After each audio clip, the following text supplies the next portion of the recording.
Les samedis du confinement, 2 mai 2020. La date du 29 mai approche et comme notre association le fait depuis au moins 13 ans maintenant, l'Association pour une constituante, nous allons célébrer le 29 mai 2005. Alors pour ceux qui ne s'en souviendraient pas, le 29 mai 2005, un référendum avait lieu sur le traité constitutionnel européen. Les Français ont massivement voté non, 55%, avec un très fort taux de participation. Ils ont donc rejeté le traité constitutionnel européen. Or, que se passe-t-il à peu près 3 ans après? Les parlementaires, députés et sénateurs ont ratifié le traité de Lisbonne, qui était en fait le traité constitutionnel européen un petit peu remanié. Ils ont donc violé le verdict rendu par les Français le 29 mai 2005.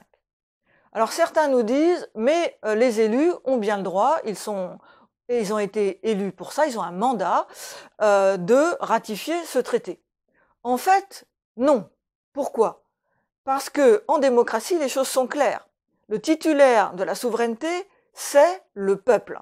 Les députés et les sénateurs, le président aussi, viennent en second. Ils ne sont que des commis du peuple. Ils sont là pour appliquer la volonté du peuple. Et dans le cas qui nous occupe, le peuple s'est clairement exprimé en rejetant le traité.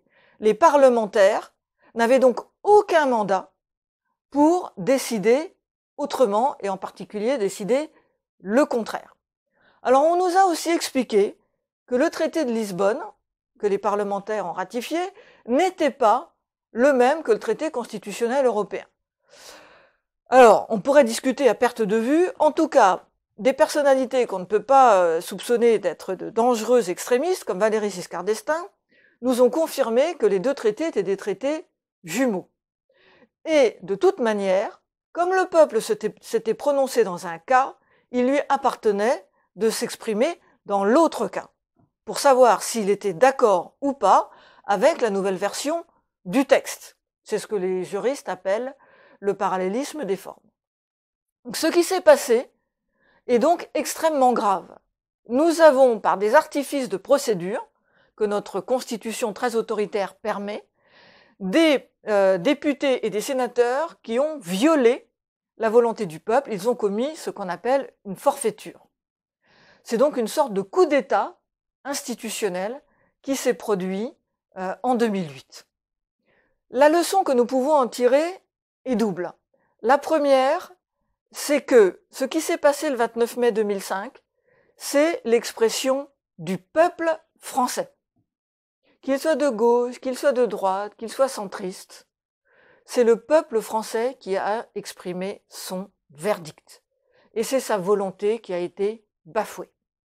La deuxième leçon, c'est que même si aujourd'hui la crise sociale, la crise sanitaire nous attaque dans nos chairs, la faim revient même dans un pays comme le nôtre, on voit bien que la démocratie est un sujet central.